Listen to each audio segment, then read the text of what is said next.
Welcome to the Systems of Life Dreamtime to Realtime. It's fitting that my first clip is here at Cahill's Crossing, filming crocodiles since 2012 actually. And this day here is Big Sunday. It's happened once in about 8-9 years. And that mullet jumping up there, that's basically what happens when that water level on the top side is just below that surface there, because it was flowing underneath the river. It was low, so the tide just came over and sort of topped it up. There are a lot of mullet around. You see the crocodiles in close proximity, which is really rare.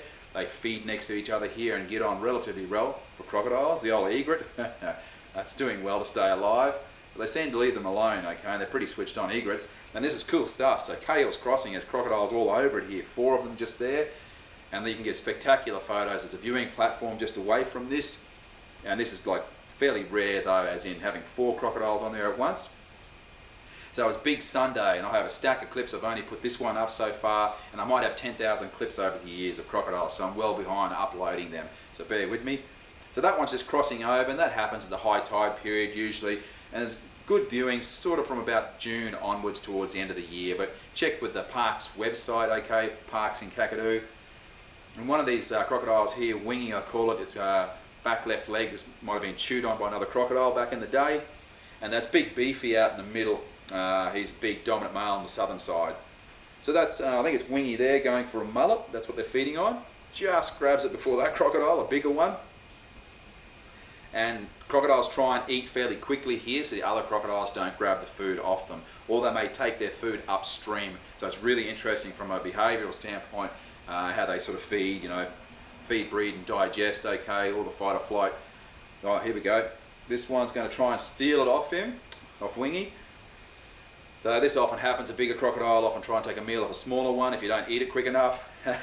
And now we have another one, traffic in the outback crossing the road now while there's a car wanting to cross the road. So it's all on.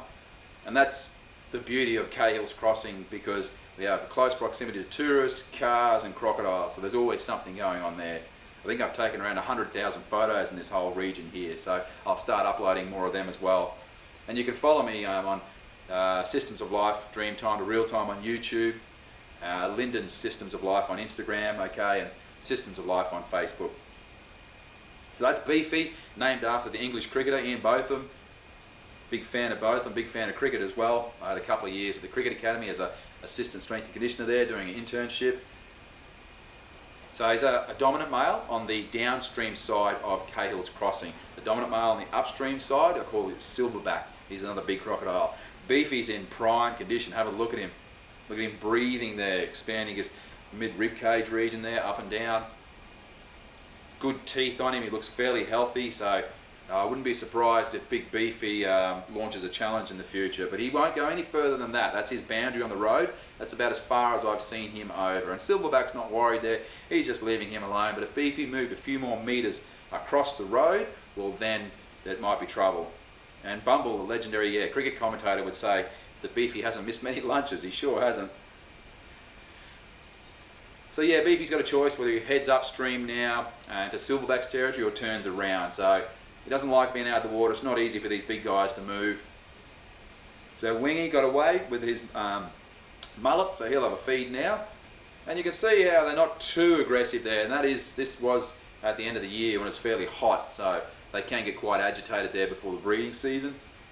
So what's Beefy doing? He's heading off now. He's back downstream. He'll just chill out over here. And so Gary Lyndon and the guys and Freddie Hunter and co, the crocodile management team at Parks, they'll take notches out of these tails here and they'll be numbered. So what's he? 1, 200, 757. That might be crocodile 757. I'll have to freeze frame it, but Parks can have a check this out anyway. But I'll talk to Gary and the team at Crocodile Management there, and we'll try and get the background on Beefy to see if he was caught when he was young. What's that? 10, 20, 30, 40, 50, 60. It might be 777 or 737. So anyway, we'll check later with that one.